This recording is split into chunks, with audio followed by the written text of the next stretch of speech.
Welcome in. It's Thursday Night Football. It's the Audible Live. It's myself, Jeff Bell, and I am here with Matt Waldman. And we are at halftime of week 5, Thursday night, with the Rams playing the 49ers. The 49ers have looked really good, and that's a bit of surprise, or a big surprise, given the lack of players that we knew that they had coming into this week. Seeing Brock Purdy, seeing Ricky Pearsall, seeing Jawan Jennings, not having George Kittle, not having Brandon Ayuk yet. So it's been really good to see them up and running. But Matt, how are you doing? What's your thoughts so far? How, we're week 5. How's everything feeling? Yeah, this week was tough. You had so many stars go down, and now folks are missing time. Sometimes it happens. You get a drip for the first 3 weeks, and it feels awful. But when it all happens at once like this, it's a little overwhelming. But you look at the 49ers right now, and you realize, oh, well, this is why they wanted Mac Jones. He fits their system very well with what they wanted him to do. And when people said, oh, well, if you put Mac Jones in the system, he would have been fine. Well, I think this is a pretty good indication of that. The offensive line isn't all that healthy. They don't have, like you said, all those star skill players except for McCaffrey, which is a big except for. But nonetheless, McCaffrey might have had the worst game in recent memory, even with the points that he had, just from a performance standpoint last week. He's coming off of that.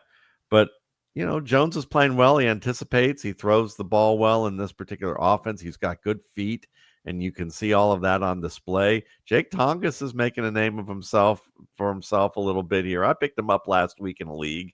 And actually I think I started him because of the dearth of receivers I had, and it was a 1.5 PPR league. But it's I think if you're a true football fan, and I hate to lead off that way because I think we're all true football fans, but if there are certain football fans that I think enjoy seeing the struggle and the drama and understand that the nature of football is injuries. It's a collision sport. Guys that you really root for and enjoy are going to get hurt. And if it doesn't make you feel like watching football because you're watching teams have to struggle through it, that's okay. I understand that. But I also think that one of the things that why football has such a broad appeal is that also part of the story is like life. If you've never had anything bad happen to you, or when things are bad that happen to you, you want to curl up in the ball. And, we all have times where we want to do that. But if you're in that stage of life, maybe you just want good things to happen when you watch football and you want an escape. But I think there's a point after a while that people watch football and go, okay, we're going to expect bad things to happen. And let's see the character of how a football team responds. Let's see how inventive a football team gets. Let's see who can rise to the forefront and start to make a name for themselves.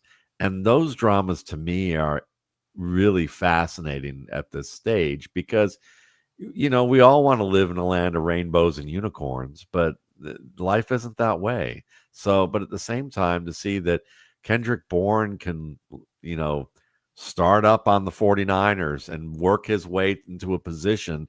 And maybe for a fantasy guy, you're like, well, he never became the next Terrell Owens or never became the next starter that I can use.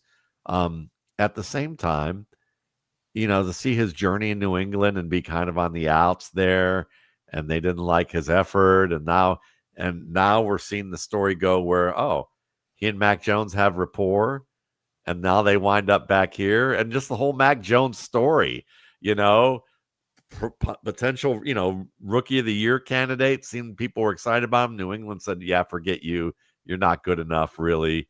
But the 49ers all this time were like, this is who we probably really wanted, but we had to play it off by saying that, maybe John Lynch wanted the athlete and Kyle Shanahan wanted the technician. And now Kyle's getting the technician, and he's got 2 of them. And it's just ironic that he's the backup. But now, what does the story say if Purdy can, struggles after he's injured for a while? The mercurial Shanahan family has never been one to mess around with going, you know what? We want this guy. and we'll put this guy into the mix. So I mean, these stories are I think some of the most compelling things about football is to be able to watch this kind of stuff and see what arises. And these guys are going to have fantasy impacts for you. And so when people say, I hear analysts sometimes, or just fans too, say, well, it was an odd year. The guys that we really wanted didn't really do what we wanted them to do, and it wasn't easy. So, let's write that off. But fantasy football is about adjusting, just like this is. So you following these stories and doing these things actually makes an impact for you, and you can win leagues with Jake Tongas, or with guys like that when they go off. I mean, I've won leagues with Marcel Reese, so, and I know there are a lot of, or Frisman Jackson, I mean, those are realities of what we do. Yeah, it's interesting to see the production out of Kendrick Bourne in this game. And you talk about having a rapport with Mac Jones, spending some time in New England together, and seeing Bourne plug right in here. And you talk about Jake Tonjes, and that's really, you're exactly right. That is fantasy football when it comes down to it. And one of the things that was really picked up, I think that playing different fantasy modes really helps you. It'd be just in all the different modes of, like, if you play DFS, I think it helps you in your redraft leagues because you start to look at matchups a little bit differently. You start to look at potentially like a streaming option, something like that. But just looking at being able to set your best lineup every single week and give yourself a fighting chance every single week, because I've seen it time and time again where you might come in and the projections have you losing by 40 points, but your lineup, you guys catch touchdowns, your opponent loses some guys to injury, something happens there.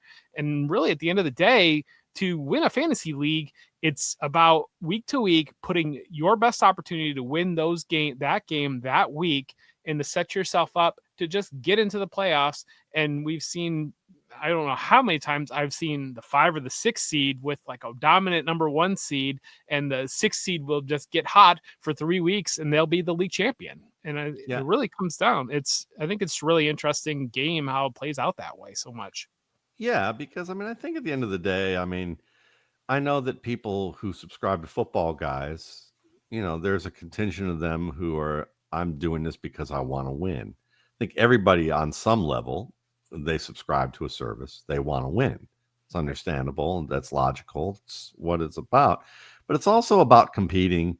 That whole winner, it doesn't matter whether you win or lose, it's how you play the game. I would say that there is truth to that for sure, because how you compete at the end of the day, winning and losing is about ego. And we all have ego, and we all want to have at least a healthy version of an ego. But at the same time, learning to compete helps you deal with discomfort. It helps you be calm in difficult situations. It helps you be able to look for solutions and be creative in scenarios that maybe they look kind of bleak. And I think that, the more you do this, the more fun it is to look at situations and go, all right, I'm 0-4 this week. How am I going to fix my team? It might not work out, but this is fun. This is a fun challenge. It's a puzzle to try and work out. Your life doesn't depend on it. You're getting to have an exercise in figuring out how to take difficult situations and make them worthwhile, and do it in a fun sort of setting. It's not like you're dealing with stuff with your kids or with your marriage or with your finances or at your job. This is something that you can look at, and yeah, it's more fun when you win and do this. But if you can look at it and go, this doesn't impact who I am. This is, the result doesn't impact who I am. It's how I approach the process is how it states who I really am. And I think that that's the cool thing about doing this, is trying to figure out ways to find solutions a bit at a time. What do I do in week 4? What do I do with my lineup, as you said? What's the best possible trade that I can get out of this situation? Who should I be picking up off the waiver wire here in this scenario? How do I get these little victories? And then sometimes before you know it, when you do that, you look up, and instead of being, you were 0-4 and now you're 6-4, and you've had a run of really strong weeks, and then somebody comes back on your lineup, or somebody who you've been holding on to starts to get more opportunities, and you realize that you're going to be more proud of winning a league that you start like that or from a hole. Like I can think of lots of leagues I've won that I don't even care about, but I remember a league where my wife was in law school and I was traveling and and I literally missed my first round pick, and it's an old um writers league.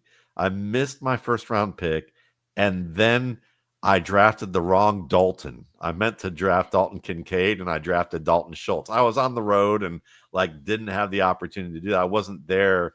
I was there for my wife and what was going on, and I still won that league. You know, and to have gone without those, I was proud of that because I was able to engineer a way of getting players and picking things up and building a team from a bad situation. You're always going to be remember those more than the ones that came easy, unless it's just like a super rare easy thing. Like I came in with a cheat sheet, drafted Edgerrin James, Marshall Faulk, Peyton Manning, and Chris Carter, and I won every single thing in there, and it just felt so easy, and I didn't lose a game. Yeah, those are memorable, but they're not as satisfying as the hard fought victories.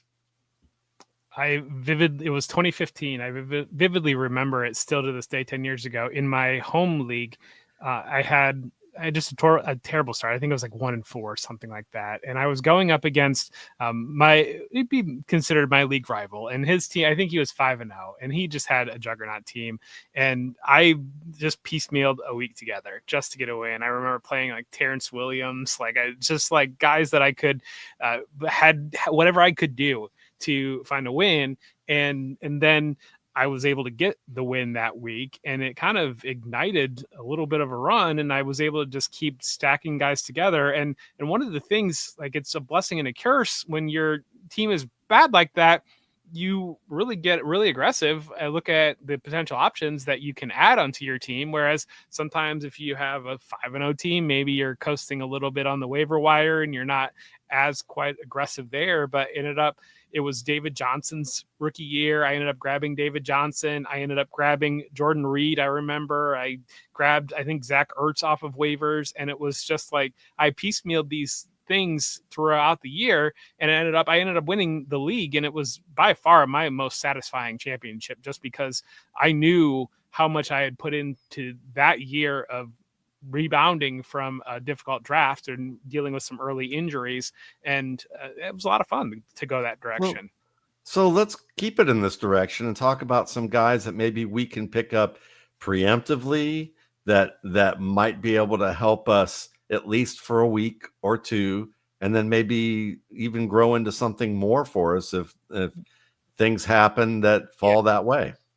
I want to go down there real quick, though. I do want to say Mac Jones, the performance that we're seeing right now, and seeing Kyle Shanahan plug in there, and we know how many offenses around the league have that Shanahan offshoot. Seems to me that Mac Jones is setting himself up really, really well to maybe follow the Sam Darnold, the Baker Mayfield rebound type path, where he could step into a starting quarterback for a franchise next year. Maybe it's a bridge quarterback, or maybe somebody gives him a chance. Do you think that Mac Jones, that's in the somewhat immediate future, or do you think that teams just won't go there in terms of making him the starter?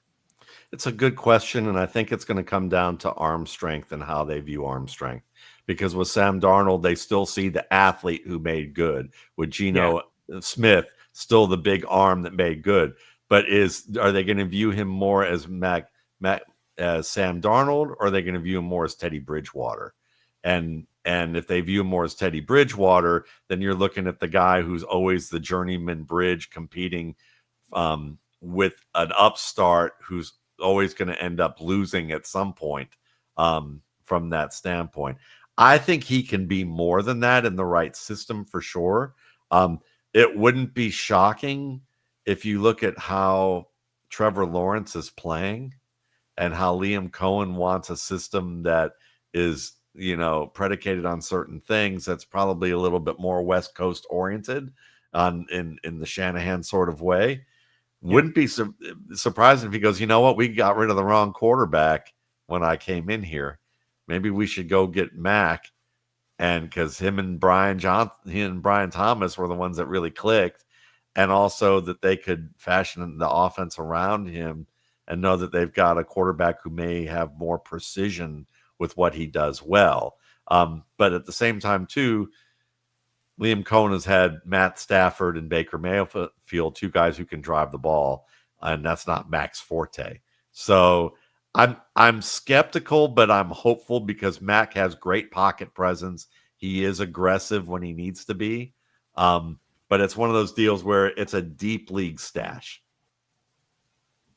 Yeah, I see the same thing there, and yeah, but now talking about stashes and jumping into it, and name that like what do we want to look at, like immediate starters this week? Do we want to just preemptive jump in front of some things, like kind of where's your mind on that? I mean, we could do both. We can do either one, but I think Okay. you know, let's just start with starters, just because. I mean, we're still in that kind of mode of um, there's the waiver wire still feels fairly picked clean, or not much is available, and we don't know whether those guys are going to turn into something. So, who are guys who can be stopgap for you right away? I mean, I would think like guys that might be a stopgap for you right away.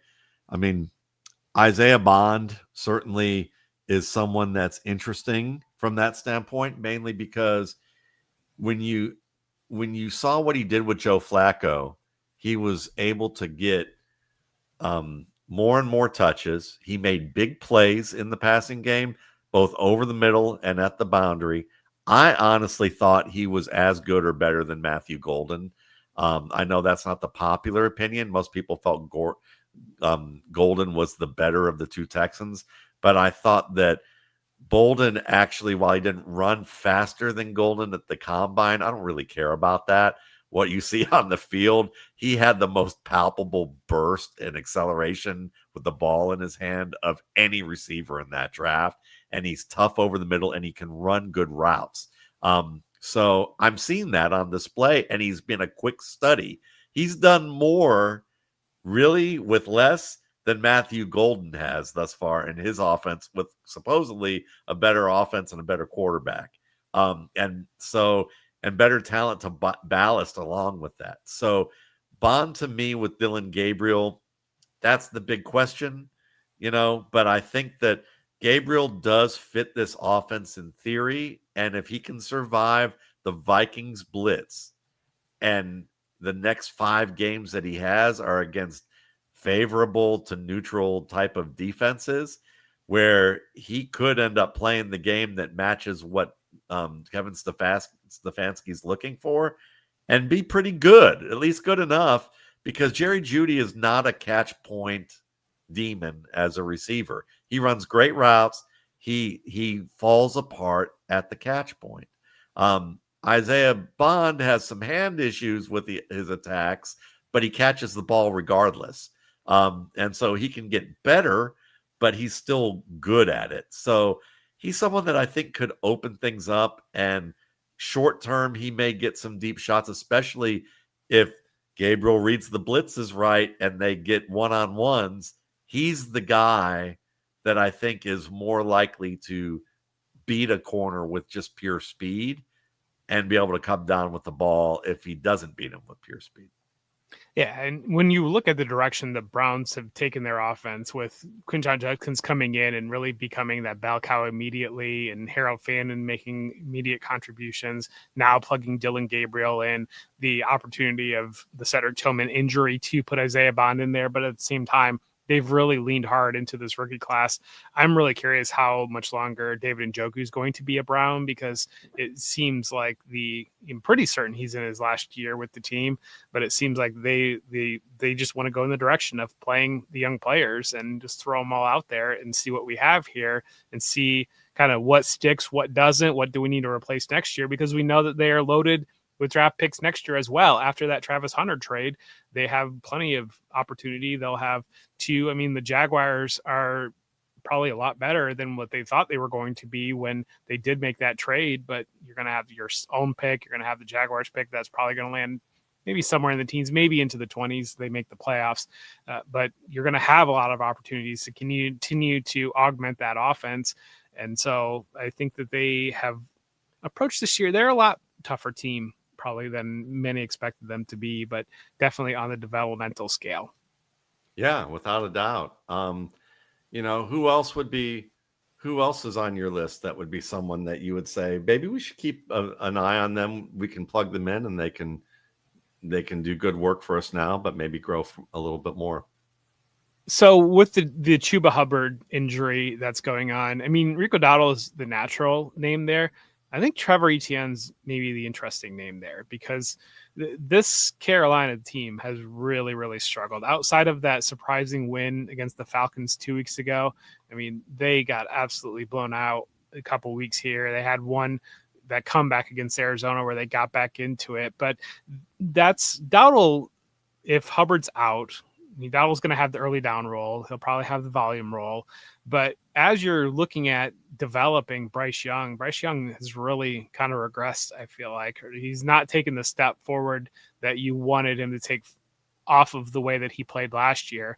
And so trying to figure out some solutions there, and they're really banged up in the receiver core. They don't have, outside of Tedero McMillan, Tommy Tremble had 8 targets last week. They've lost, Leggett has not been on the field. Jalen Coker's been out. They just lost David Moore. They've really trying to figure out some solutions on the receiving end. And so while Dowdle's going to be definitely the guy that you should prioritize and add and can start this week against Miami, Etienne's skill set is different enough that given opportunity, he can carve out a role that even when Chuba Hubbard returns, I think he can still be involved into that passing down role over the second half of this year. And as they look for something to come together for Bryce Young. I like that. That totally makes sense to me. I like Rico, but I think if you're looking for high upside, Etienne could be that high upside, option for sure. I would say probably another option that's interesting to me is Parker Washington on the Jaguars, just from the standpoint of he looks like the better player, one of the best receivers that they've got right now. He has the trust of Lawrence. He's a good after the catch guy. He could play flanker or slot for them, and with their plan for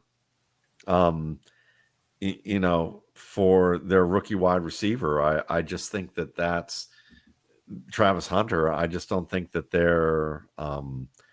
really had a good plan for him as what they wanted to do with him at wide receiver. I feel like this was one of those cases of like, let's do a little bit of this and a little bit of that, and as a result, you have no real plan. And it's kind of like either be on the left side of the road or right side of the road. Don't be in the middle. And they went in the middle and they screwed themselves, I think, to some extent. And I think the Parker Washington is probably that guy that I would be looking at and thinking maybe he starts to get just more touches in this offense with how that they would go, and you can plug him in. I mean, when you think about higher upside guys, I mean, I guess you'd still be like, maybe someone that you'd trade for. Maybe you do consider trading for a Luther Burden and hoping for the best. And because you see the flashes there, but the problem is that the Bears are playing well enough on in their passing game that there's not like a need to get him on the field.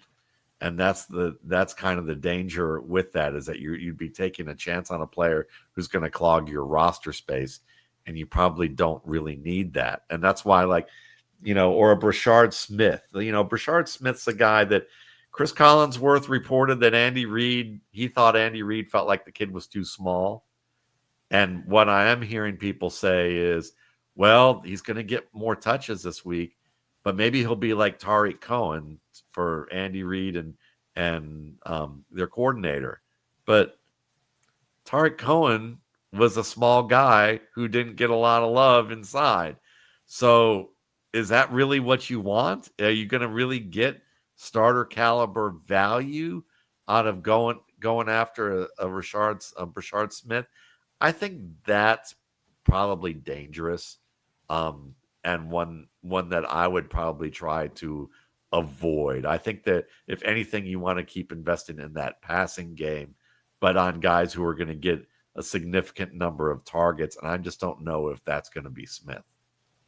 Well, and it was really interesting to see them plug Xavier Worthy back into their offense because I think he made everything work. He was the type, his ability to win not only vertically but horizontally, to be able to stretch the field from side to side and really just stress defenses to be able to create opportunity. And then I think Juju Smith-Schuster played the most snaps out of any receiver, and that's interesting to me because they have Worthy back. They've got the other receivers healthy. They're just missing that Rashee Rice piece, and I see them using Smith-Schuster as the proxy for Rashee Rice within that offense, and kind of like, let's get all the other pieces set in place. We know we're 2 games away from having Rashee Rice back in here. We'll plug him into this role. We're not going to yo-yo Juju Smith-Schuster around. We're going to have the receivers do the things that they want them to do. And then once you've got Rice in there and Worthy in there, you've really got 2 pieces that are working off each other very, very well. I don't see them benching Isaiah Pacheco. I think Isaiah Pacheco has looked better than Kareem Hunt, but I think that Kareem Hunt understands the running back things better than Isaiah Pacheco does, and that's kind of where they're stuck in the middle between those 2 pieces, where if you were to put Kareem Hunt's brain in Isaiah Pacheco's body, you would have the clear running back that's going to be taking all the snaps. But instead, you're kind of like, what direction do you go? Do the guy that does have in Isaiah Pacheco, I think, has looked like the explosion's back. It's just there's no feel at all there. And then Kareem Hunt's the exact opposite. Plenty of feel, no explosion at all. And I don't see Rashad Smith. My concerns with him of like every report that we saw this summer of like, oh, he's running with the first team, but it wasn't like he was running the running back on the first team. They were rotating him through wide receivers when they were down numbers at bodies and like those types of things. It's gadget usage, and how can you really rely on gadget usage? And when it comes down to it, some level, I think Worthy's a natural receiver, but also at some level, he's got some gadget usage there as well. And between the 2 of them, if I'm going to put the ball in somebody's hands, I'm going to put the ball in Xavier Worthy's hands over Brashad Smith's hands. Yeah, no, I totally agree with that. A guy that's fascinating to me might be Luke McCaffrey, just from the standpoint of how well is Terry McLaurin going to be? Is he going to get back to to complete health? Is he going to be someone that, how long is he going to be, how long is he going to be out? And I think that that's going to be the concern. And McLaurin can kind of be a mix of Noah Brown and McLaurin in terms of what he does. He can work over the middle. He, like Brown, he can get yards after the catch like Brown. He can do sideline contested catches like Brown and McLaurin. And then you get the kicking game stuff if that works out for your team too. So I think that with Jaden Daniels, coming back sooner than later, you might see an upgrade also with what goes on with McCaffrey in terms of opportunities for him, and maybe being able to have even a higher upside on the field. And that quad, I mean, I think the quad is a reasonably straightforward injury, but the problem is because it's such a big muscle and because it does take time to heal, I would think that it also, if you rush back, you have such a big part of your leg where compensatory injuries are heightened. And so that's my concern with McLaurin, that we might see more of McCaffrey anyway and find him kind of bullying his way into that lineup longer term than we expect. So we do have a little bit of a developing situation in the game right now. Mac Jones had been limping around the last, like this drive that he's on, and then he just took a big hit, came down on his leg, and he gripped his like ankle, maybe Achilles area immediately. And they're down deep in the red zone, but I mean, he's the Achilles, they're out to the field immediately. He's not getting up. So that might put him in a difficult situation, kind of nukes some of the things that we talked about earlier on in this show. But Sure. trying to figure out a solution now with, I mean, the report from the news item that I saw on Brock Purdy was, if this game was a Sunday game, Purdy would have been ready to go, but he's just not ready to go on a Thursday game. But I mean, the performance that you were getting out of Mac Jones and winning a huge division game potentially here against the Rams gives you maybe some comfort to be a little bit like, let's make sure Brock is all the way back before we're plugging him back in. But now Mac Jones is down and they're going to be, I don't know. I guess we could probably have the technology to see who the third quarterback is on the roster right now. But they're going to be. It's not Tanner Mordecai, is it? Because he's been on and off their roster. I was trying to look, and I couldn't remember for sure where he's at. But let's see here. Might be Adrian Martinez, maybe. They just elevated Martinez. That's it. It's going to be Martinez. Yeah. So we'll see how that works out there. But Mac Jones, for sure. Yeah, Dave Kluge and I on our show this past week, we kind of talked about, you mentioned Luther Burden and just how some of these offenses are trying to figure out an answer, and other offenses are feeling like they're pretty good in the spot that they're in right now. And I think that that's one of the biggest things that you get out of this first quarter window of the season of like Atlanta. I think it's a really good example where they wanted to emphasize the run game coming out of that week 1 back and forth game against the Tampa Bay, and then they ran it right down the Vikings' throat. And I think they really just took week 3 for granted against Carolina. But then Michael Penix looked like a mess. And what did they do? They turned around. They got rid of the wide receiver coach. They brought Zach Robinson to the sideline. But what they really did was they treated Drake London like Drake London again. They fed Drake London heavily. They fed Kyle Pitts. They fed Bijan Robinson. They said, we need to get the ball back into our guys' hands instead of, thinking that maybe we can rely on our defense, the run game, whatever it might be. So I think that was an interesting takeaway. But then on that same token, the Bears have to feel pretty good right now in the spot that they're in, especially seeing what they have out of Dunze. And we had talked about Colston Loveland about, what do you have this year from Colston Loveland? And I said, maybe this is a redshirt year for Colston Loveland, and maybe this is a redshirt year for Luther Burden as well, if they're feeling good. Because at the end of the day, the most important thing for the Bears this year is the development of Caleb Williams and getting Caleb Williams up to a level where you feel comfortable. So if you're going to rely on the Olamide Zaccheaus and the Cole Kmet and DJ Moore, I guess, still being there, but also the Ruma Dunze stepping in as the number 1 receiver to get your young quarterback up and going. And once you feel like Caleb Williams is very comfortable, then you can plug the young pieces in, where it can be really tough if you've got both young pieces trying to elevate each other. Yeah, no, without a doubt, and I think that's, it's just a step at a time with what they're trying to do with the structure. And when you also have quality players on your roster who are veterans, who are reliable, you don't have to rush a guy. So I'm all for that. What's your take on guys like, I got this the other day, what's your take on guys like Jaden Blue? There's a take from some people. I don't agree with it, but there's this take that's kind of like, well, once you let the genie out of the bottle, it's going to be hard to put him back in, and people are like, and that gets people holding on to a player like that. What's your advice for people with that? Do you hold on to a player like Jaden Blue? Do you go, listen, you've got to say goodbye to that. You've got to put that guy aside. Or what about maybe him compared to a Tyjae Spears? Would you hold on to a Tyjae Spears compared to a Jaden Blue? Would you dump both? Or an Aaron Jones for that matter?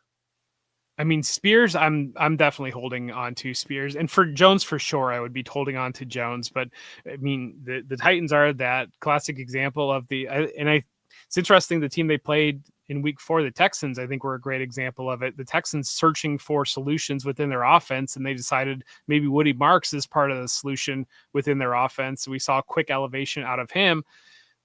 is Dallas saying that we need to bench Javonte Williams? I don't think so. I think that Dallas has been pretty happy with Javonte Williams and the physical element that he adds into that offense. So that's kind of where I would break down on that. Whereas the Titans, I think, are really looking for any answer that they might have because they don't seem to have any answers. And I think Tajay Spears would plug in there potentially. We've seen, you can make the argument probably offensive upside is really, really low right now with Tennessee, but as sometimes we see guys be able to raise that offensive upside. Maybe second half of the year, Cam Ward puts some things together. I mean, Jaden Blue's really tough for me because it seems to be enough smoke around like the maybe understanding how to be a professional, understanding like the trust level. It doesn't seem to be there at all with the team on Jaden Blue, and that's where it really comes down on. And I do think that fantasy analysis can really struggle on that part because I think we can look at it and say, well, he's way more explosive than Miles Sanders, and look at these numbers and whatever it might be. But when I'm hearing stories and reports from around the team, or I think it was Jerry Jones even that had a comment of something in the sense of the guys that are active are the guys that like more or less we trust, the guys that are doing the things that we want them to do. And if a guy's not active, he's probably not doing the things that we want him to do. And so, I mean, the argument definitely could be there on Jaden Blue getting unleashed, but Javonte Williams has been really good. And that's one of the things that I don't understand of the Bashal Tootin argument where Travis Etienne has been excellent. And there's so many moving pieces on the Jaguars offense, and Etienne is like the one piece that's working. So I understand you want the young running back, but at the same time, why are you going to bench the piece that's working on the offense? And I think Javonte Williams is working on Dallas's offense. And I think that's the biggest thing where I'm looking at where can I add pieces right now, trying to identify offenses that I can still buy into, still believe in, that something just feels broken in that offense or the production's not there, whatever reason.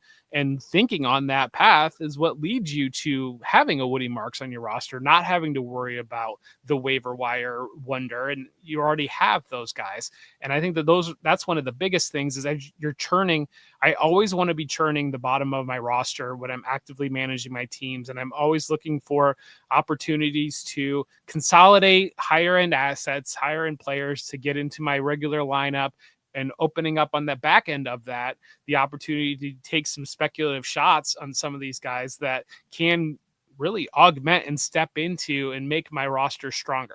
Let me give you a real life example of that because I'll say I agree with you wholeheartedly on Blue. I mean, if you can't hold on to the ball and then you have whispers about your reliability and what you're supposed to do in practice, that's a big deal. People didn't like the example of Kenyon Drake and Frank Gore, or Marlon Mack and Frank Gore, when Frank Gore was well past his prime, but still able to do what coaches wanted him to do when those other guys couldn't. But that's the extreme version of what coaches would rather have, is that we can keep our offensive playbook open. And Jaden Blue is now with a guy who's still in his prime, maybe having his best season to date. And there's no reason that he should be in there. Meanwhile, though, Tajay Spears, he might be able to add a little bit more to an offense right now. Aaron Jones, while it's a split, maybe we'll have to. I ask those out of curiosity, but like I'll give you a perfect example of what you're saying about churning offenses. I'm in Football Guys, our Football Guys staff league, and I'm 0-4, and my team is what Cam Ward basically said about his team.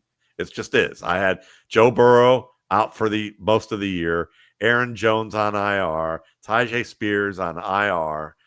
So my running back depth is basically Josh Jacobs and James Cook. And I had Kyle Monangai and Brashard Smith. And none of those really worked out. So I dumped Brashard Smith and Kyle Monangai. My tight end strategy was basically Bill Callahan's version of an offense. I had Pat Fryermuth, who I thought was going to be surprisingly good, and I was wrong on that. Hasn't worked out. And then I had Evan Ingram, and Ingram got banged up, and really nothing happened. So I just spent a boatload of money on Darren Waller as a hope, because it's a 1.5 PPR league. And he's the only thing available that really is remotely could wind up being a centerpiece of an offense at that position. So I blew most of my fab for that. And then I picked up Ingram again for nothing, because he's back, and maybe there's a chance that he could also work his way in now that he's healthier. And then I picked up AJ Barner just in case neither of those guys do anything. At least I've got a guy who's a low red zone specialist who's basically scoring, almost what those two guys have scored combined, in the, right now. But meanwhile, I'm waiting. I have Jared Goff and Spencer Rattler. It's rough, Yeah. for where that is. But with James Cook and Jacobs and Devontae Adams, Chris Godwin back, Jerry Jeudy, who I never loved getting, Cooper Kupp, Khalil Shakir. I have decent wide receivers. I just I just need my running backs to stay healthy and to get something out of a tight end, and I might be back in the thick of it. With where that goes, and you just make incremental moves that way. Now, Yes. for me, I had to, I had to get rid of guys like Manon Guy and Smith and folks like that. But at the same time, it's like, this is a team that you can look at in a few weeks, and if Waller turns out to play reasonably well like he did last week, suddenly this team could maybe go on a winning streak and be closer. And if I get a an Aaron Jones back, and there's an injury maybe to Mason, and now he's got the whole gig. Chris Godwin returns to form sooner than later. Teams start to overcompensate for Puka Nakua, and now Devontae's the one that they're leaving open a little bit more. You could see how that turns. Odds are likely it won't, but that's kind of how you roll with it. Is that's an example of how you kind of churn the bottom end of your roster, and you look for speculative plays. And what can you do? For me, the tight end part was important because I know I'm probably going to drop one of Barner or one of an Evan Ingram, probably from that mix. I'm hoping I'm dropping one of those, and that means Waller's really playing to what I paid for. But it may turn out I blew a whole wad of cash on a guy who might not last, and I end up keeping the other two, Yeah. and picking one from that mix. So it's, but you got to be flexible that way. You do, and you've got to give yourself opportunities to succeed is probably the biggest thing there. And those players, Darren Waller, Evan Ingram, and AJ Barner is a little bit more unknown, but you also know there's opportunity there in Seattle for AJ Barner to step into that role. And I think that that's really fundamentally, I feel like it's probably oversimplistic on how I look at players in fantasy, but I really just group players, basically players that matter and players that don't. And it's like kind of one of those things of on the passing. I think it's harder to become a player that matters in the passing game because running backs, just an injury creates an opportunity for you to be into your lineup. And so as such, I want to try to have maybe less pass catching options and feel more comfortable about what I'm starting week to week than more running backs on my bench, just to be able to create opportunity for guys to get into the lineup. But when you have a problem like that on your roster, you just have to weigh all your options, see what's available, give yourselves opportunities to plug a solution in there. And, we've talked previously about just like buy and sell content and how so many times like buy content is like just the new hotness of the Woody Mark. Go buy Woody Marks. In reality, it's like go buy AJ Brown, go buy Lad McConkey, and players that are talented, that we saw a very small sample that people want to make very definitive. Go buy Brian Thomas and hope that the second half of the year things flip and you're getting the production that we thought we were drafting just a month ago, just 4 weeks ago. And we're starting to get out of the window of like, hey, it's just a couple weeks, it's a fluke thing or whatnot. We're starting to get into the window of players like this is kind of what we have this year. But at the same time, like look at Calvin Ridley last year. The first half of the year, Calvin Ridley was a complete zero, just not even involved at all. Then they trade DeAndre Hopkins. The second half of the year, Calvin Ridley was, I think he was a top 15 receiver the second half of the year. Jerry Jeudy is another example of that. Jerry Jeudy was just an afterthought the first half of the year. Then they trade Amari Cooper second half of the year with Jameis Winston coming in. He's a top 5 wide receiver over the second half of the year. And I think there are players that, like Hollywood Brown, I vividly remember Hollywood Brown early in his career. There was a year where everybody was all in on Hollywood Brown in the summer, and he was going to be the next hot receiver. And then he just was a dud the first half of the year, and everybody was out on it. The second half of the year, he was very, very good. He built on that, and then through the summer, but nobody wanted to touch him because everybody's plugged in the first half of the year, and those definitive player takes get set in. And so what happens the second half of the year, it's almost like it doesn't exist sometimes in terms of where players are going to be valued and what's going to happen. And you just have to continue to be fluid and recognize, having Darren Waller there, the injury to Tyreek Hill has completely shifted how that Dolphins passing attack is going to look. And that's the sad reality of this game that we love, is that injuries create opportunities for players that can change your fantasy season. Yeah. And, let's stick with Miami for a minute, because the alternative, you also have to think about the alternative to that and go, okay, well, who could be the alternative to Darren Waller, knowing that Jalen Waddle's probably the safest option. Yeah. And Devin Achane is probably the second safest option. So who's going to be the compelling third option, if there is a compelling third option? That's the big if. And so it could be Waller, but it could also be Malik Washington and Akine Westbrook, or Westbrook Akine. I always get it mixed up. Which one is it? Is it Akine Westbrook or Nick Westbrook Akine? Westbrook Akine. That's right. NWI. Just NWI. That's right. IU. There we go.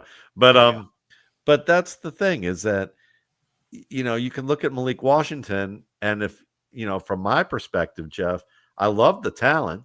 I know what he can be on the outside if they let him, but they've used him as basically an extension of the run game. So the question becomes, are we going to let him run routes on the outside and let him try and be what he was at Virginia?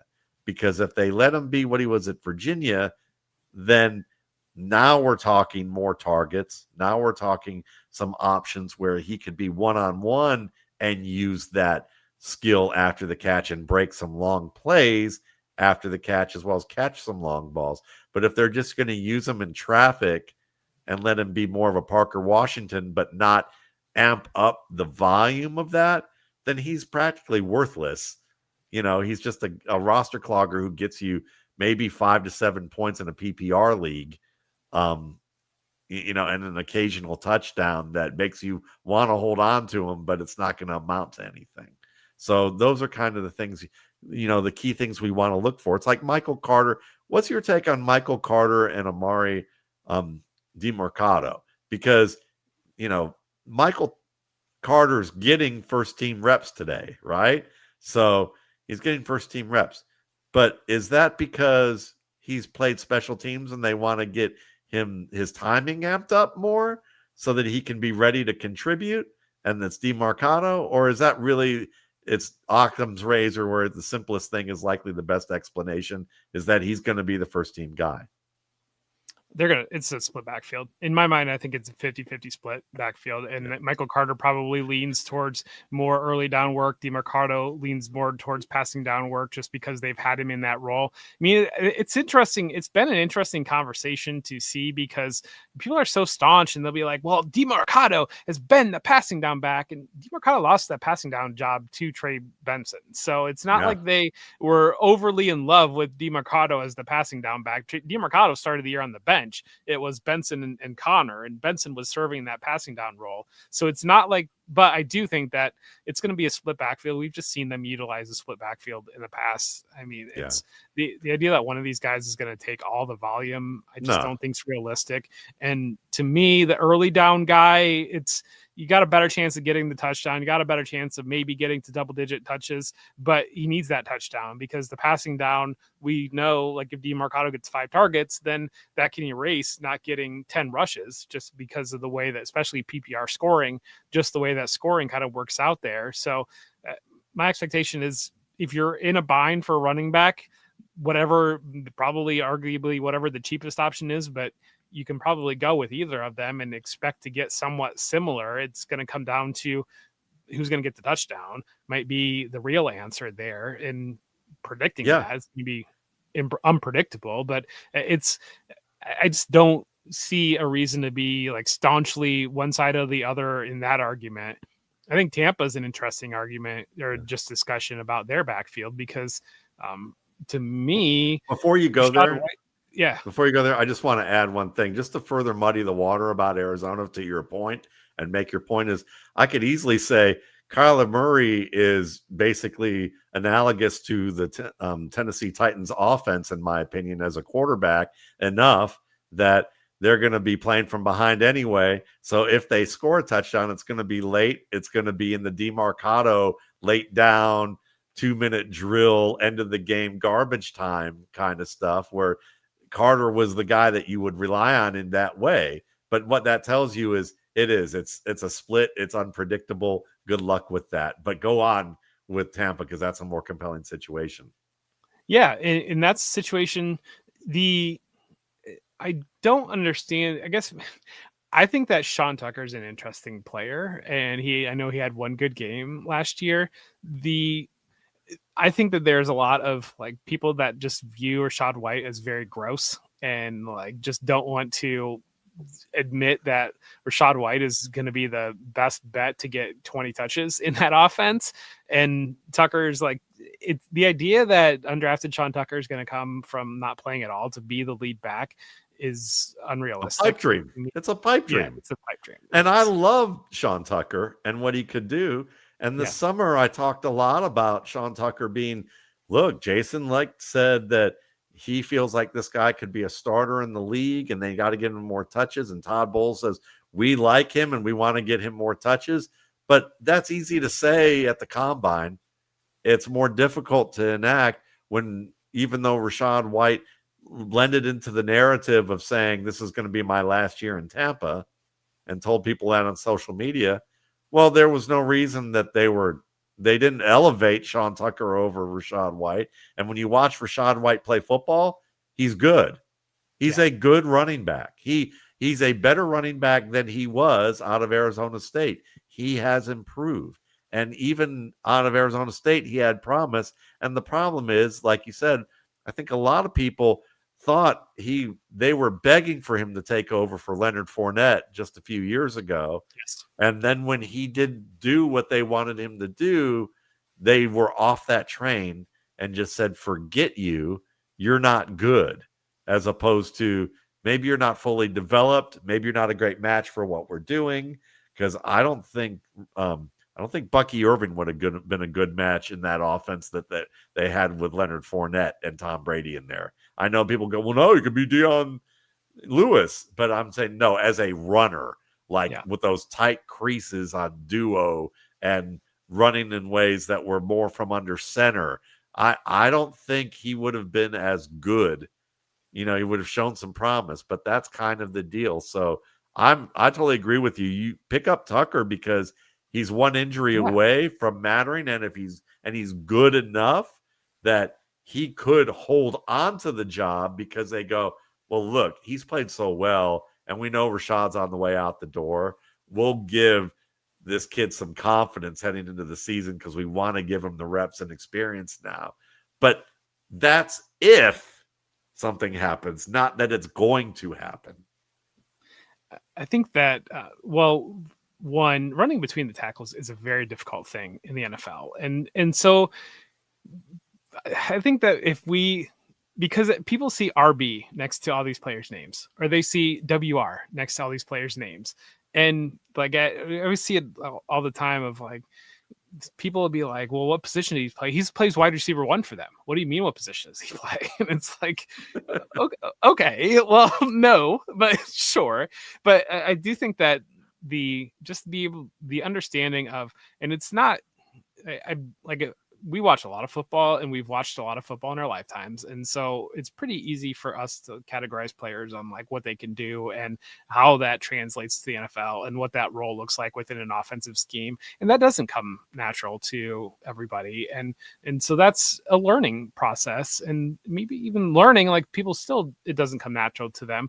But when you're like, it's like the classic Dallas example or the classic Pittsburgh example of like, well, Ezekiel Elliott's efficiency is horrible. And you look at Tony Pollard, what Tony Pollard is doing, and then Tony Pollard becomes the lead back and his efficiency is horrible. And you were seeing it in Tampa this year when, especially that Monday night game against the Texans was really visible. But when Bucky Irving is banging between the tackles 20 times per game, his efficiency is horrendous. And then they put Rashad White in there with fresh legs later in the game, and the defense is spread out and passing out situations, and White's ripping them like up the seam. And it's like, well, yeah, duh, because that's just when you put a player in space instead of like continually banging on them in between bodies, like you're just gonna end up with different numbers that when it comes down to it. But it's just I don't know, it's interesting conversation that tends to go that direction. But just fundamentally, you're going to and it really goes down to the coaches are trying to win the game every week, and they're going to play the player that they have the most trust in, despite who might be the young, exciting, most explosive option. So let's just end it on a little bit of fun here. Yeah. I've made this reference that Cam Ward said his offense was ass, and you know Brandon Angelo and I talked about this last night on our show, and we both found it refreshing, even though we know that it's probably a big no-no in most cases because you're exposing your team for being bad. And you could sit there and see how Shedeur Sanders might be getting banged for when they asked him questions and he would mouth his answer but wouldn't have any voice with it. He was just, making you read his lips. And you could say, well, that's immature. But you could also say that you could turn right around and say, well, that's immature of Cam Ward to say what he said, because he's taking ownership. He said we, but he's also including other people, and he's throwing his coaches under the bus on some level. One, to me, like I'll just say I'd prefer Cam Ward because he did include himself, and he also was being direct about the state of the team and not, and I think that's, you want a truth teller like that. Maybe not in the media, but with football, but I preferred that. It's a breath of fresh air. Yeah. But with Shedeur, it felt more manipulative. And I think that he's used to a manipulative type of behavior, unfortunately. And I don't think that's all his fault. I think it was what he was raised in. And that's sad to say because Deion was a great player, but there's a lot of manipulations that go on with narcissistic behavior. And I think that Deion has narcissistic behaviors, in the way that it's about him, that's about controlling situations the way that he does. He's done a lot of good. Doesn't mean a narcissist is necessarily a malignant, evil one, but there can be some downsides to that behavior. And I think that that's one of them. And I don't think Shedeur I think Shedeur is still is still on a path to find out who he is separate from his dad. And I think that's tough. But for you, when you heard this, we asked, basically was the response, what do you think about this whole situation in Tennessee? And what's kind of the implications for you as a GM when you look at this team in redraft and this team in dynasty? I mean, first, you got to recognize that they had a very difficult start to the season because they started out with Denver, then they played the Rams, they played the Texans. They've played some really difficult defenses. And so, I mean, there's going to be some difficult defenses in the NFL. That's part of it. But if you were to stack up the top 10 defenses, I think the Titans have crossed a lot of those boxes off already. So I think that's some context there. I don't know what is going on with Calvin Ridley. And to me, that Calvin Ridley is the most concerning part of this. And I know he's hurt now. I know he picked up an injury. Maybe he was playing through injury. I jokingly said that if Calvin Ridley was taking his unders every week, Calvin Ridley be doing a pretty good job right now, because he's not hitting the numbers that books are putting out there. But I mean, that's just tongue in cheek given the background of this gambling suspension. But I think that, to me, you really needed Calvin Ridley to be that go-to piece for Cam Ward within that offense. And that not being there at all has forced you to look in a lot of different directions. And Alec Aomanor looks like he might be that go-to piece right now, or at least the proxy for what they have there. And so I think that to me is the biggest concern of what's going on with Ridley, because if he's not there, if he's not able to be a go-to option for Cam Ward's got nothing that he's really working with. I mean, the performance of Aomanor has been encouraging, but this is a day 3 rookie that you're asking to be the number 1 receiver within your offense immediately in his career. It seems very, very unrealistic. Chico Okonkwo hasn't really elevated his game or been a consistent go-to piece. So the pieces around Cam Ward, I think, is the biggest thing. I think Cam Ward's trying to do too much when I watch him play. I think that there are things that that's part of the process. And some of it's, you get a player that's on a bad team early in his career, and there is going to be some of that trying to do too much. There are throws that I see Cam Ward trying to do that he's getting close to pulling them off, or he is pulling some of them off, but there's not 5 guys that are even going to attempt that throw in the NFL, much less could even do that throw in the NFL. Yeah. I think that you're seeing some of those things, and that leads to some of the recklessness and some of the lack of consistency. I think that I think he had to do a lot last year. Throughout his entire career, he's had to do a lot, starting out Incarnate Word, and then that's where I think he was, or wherever, Eastern Washington. I don't remember where it was. Incarnate Word, you're right. Yeah, Incarnate Word, and then even that Washington State team, he had to elevate the pieces around him. Miami was his first real kind of opportunity to have talent that could help elevate him. So that's wired into him. And so I just think that you have, and I mean, Brian Callahan as coach, I mean, obviously there was didn't understand the rule thing. That's kind of a big deal. And they're just not a very good football team at this point. They just don't have a lot of talent around Ward. We knew that going into the season, that this is a trouble spot. They don't have a lot of talent around him. And if Ridley's not going to be that consistent producer, then you really don't have a lot around Cam Ward. And so you kind of, I mean, we feel very headed for the Caleb Williams type rookie year, or the Bryce Young type rookie year with Cam Ward right now, I think. I think the Caleb Williams comparison is a very good one, because from what I saw on Sunday was Brian Callahan should be fired. That's just, when you look at this offense, the reason that Cam is doing too much is that there is no legitimate passing structure around him.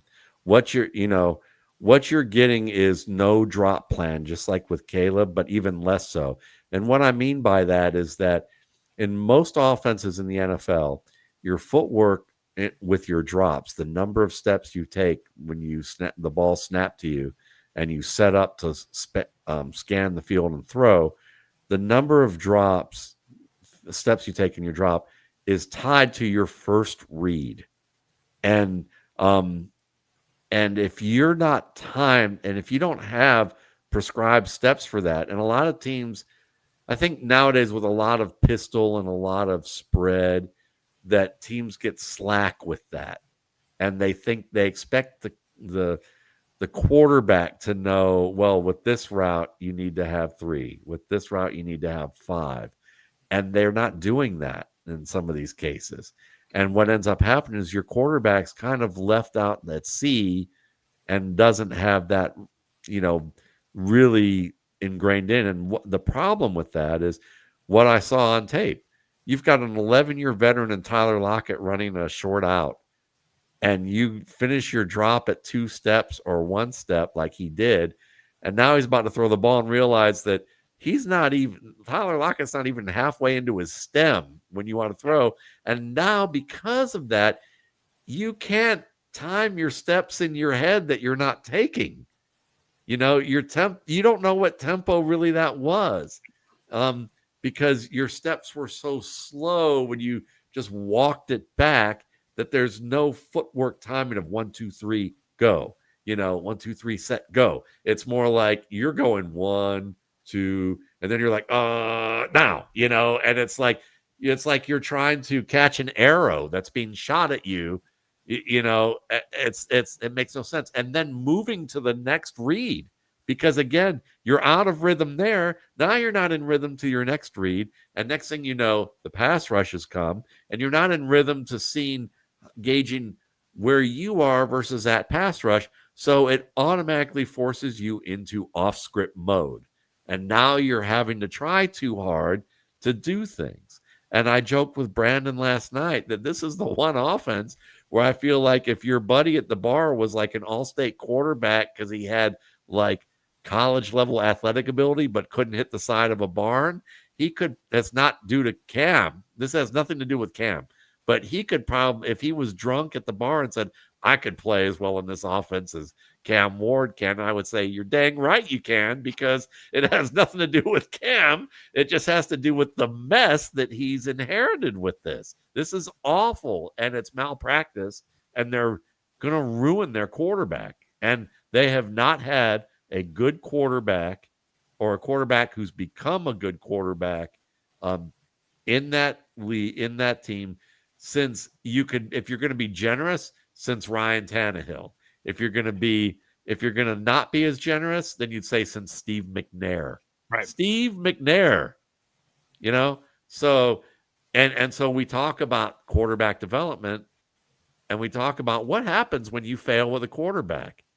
Well, when have the Tennessee Titans been a division winner? When have they literally been a Super Bowl favorite? Last time was when they had Steve McNair. Laid it on Derrick Henry and A.J. Brown, and just to let them please get us out of these problems. Yeah, and even then, they were a wild card team. For the there most was part, the one year they were 14, they were like that's true 14-3 that one year, I think. Yeah, and then they traded away A.J. Brown. Yeah, so yeah, that was great. So yeah, these are one time in 20 years. Yeah, essentially. You've been through how many quarterbacks? I mean, not as many as Cleveland. Cleveland's been through 40 now on their 41st starter since 1999 or 96. It was a 96. Yeah, I think that's what it is. Since they became the Zombie Browns. Yeah. And that was why I hated the A.J. Brown trade immediately, because it was like, you've been trying to find this exact receiver for 20 plus years. Like, you go back, it was Doral Green Beckham and Justin Hunter and they were looking for this exact guy for 20 years. They finally find him, and then they trade him immediately, and everybody's convinced that Treylon Burks, that they're just going to hit it twice in a row.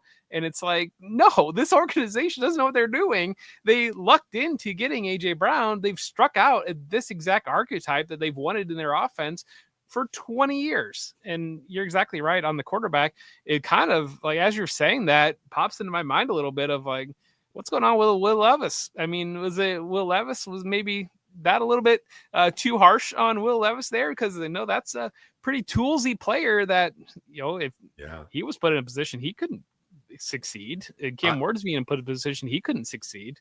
At least with Levis, they did have They did have drops tied with the routes, and Callahan wasn't a part of that when they started. It was Vrabel, and then they wanted to get rid of Vrabel, which was the dumbest move and Levis looked pretty decent in the Vrabel offense when he immediately started his career. At the end of that year, there was some very encouraging things, and then the Callahan offense just fell apart. Yeah.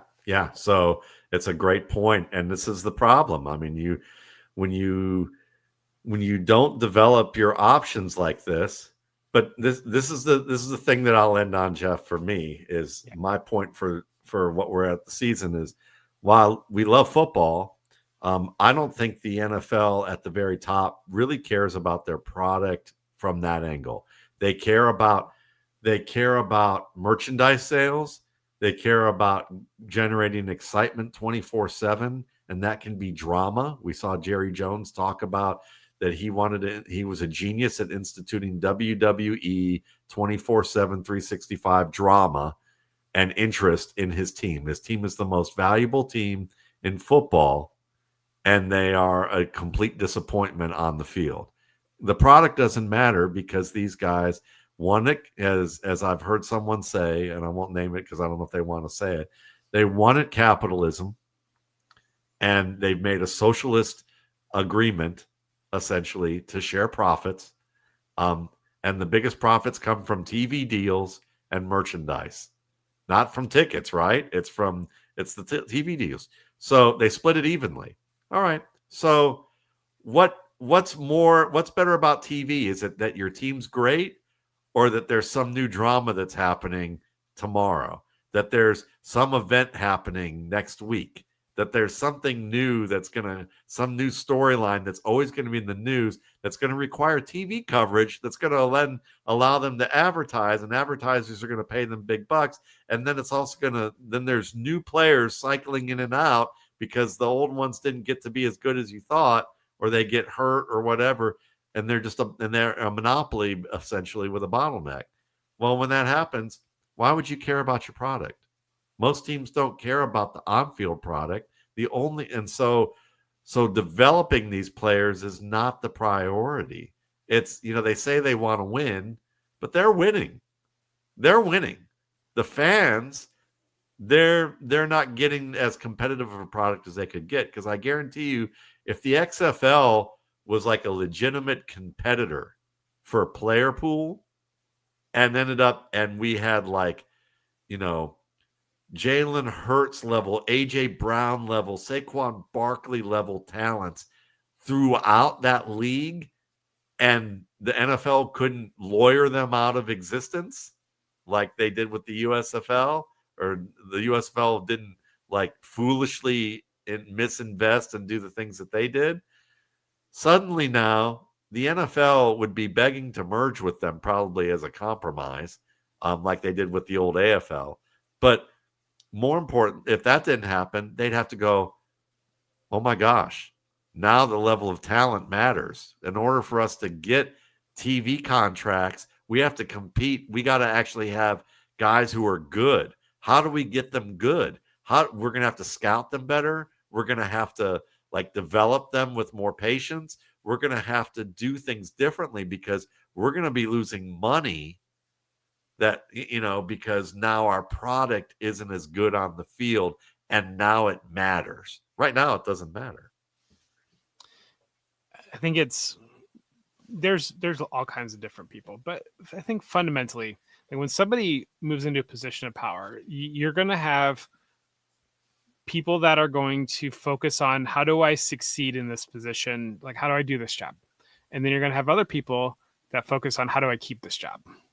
And I think that when you look at the NFL, you especially like first time head coaches, there's going to be those coaches that like I feel like Ben Johnson strikes me as the type that he doesn't give a shit about keeping his job. Like he's going to do the job. Like he's worked very hard to get to that job. He knows how to do that job in his mind, and he's going to do how he knows how to do that job in his mind.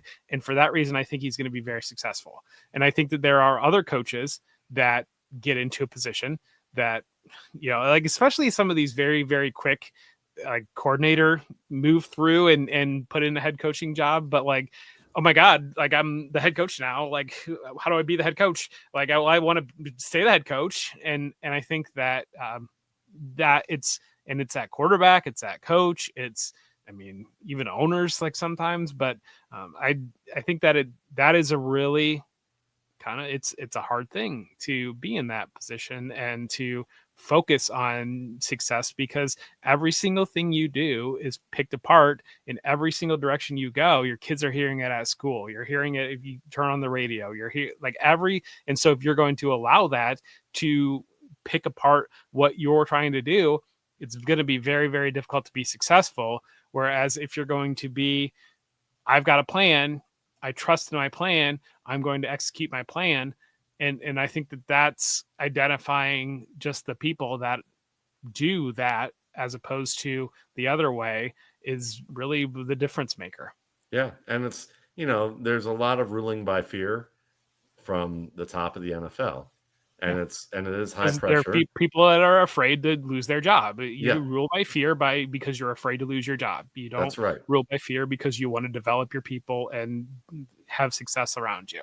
Yep. And so, but that's the thing. That's what makes Ben Johnson's rare, because they're like Bill Parcells. They're like, I know what I'm doing. I'm going to pick the job that I want to have, and I'm going to show you that by interviewing around when I'm the hot coordinator and going, no, I don't think I'm going to do any of these.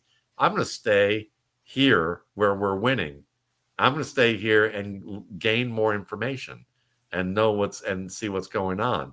But it's like, it's very hard with certain positions in the NFL to get another job when you get fired. So there's an understanding with that. And because you've worked so hard to build yourself into that position, and you've had low paying jobs with crazy hours, not seeing your family, all of that, when you get the opportunity to win the lottery, you try and hang on as long as you can, but you might not be ready to manage what you just won. And that's, like you said, that's the problem with it. But the wonderful thing I think about this game is the players. And there's good coaches too that are the exceptions to that. But I think overall, the players make this game. They're the ones that drive the innovation because of what they can or can't do, and how coaches start to be amenable to that, and the personalities of the game, the toughness, the the innovations that you see from their skills. So I mean, we'll celebrate that. And on that note, I mean, listen, Jeff, it's always a pleasure getting a chance to do this with you. We hope that for those of you who are 0-4 like me in one league that I got going on right now, that that you'll find some ideas and find some players that will help you, win the next week and keep you alive for the next few weeks, and see if you can build something from there. And we'll be there along for the ride.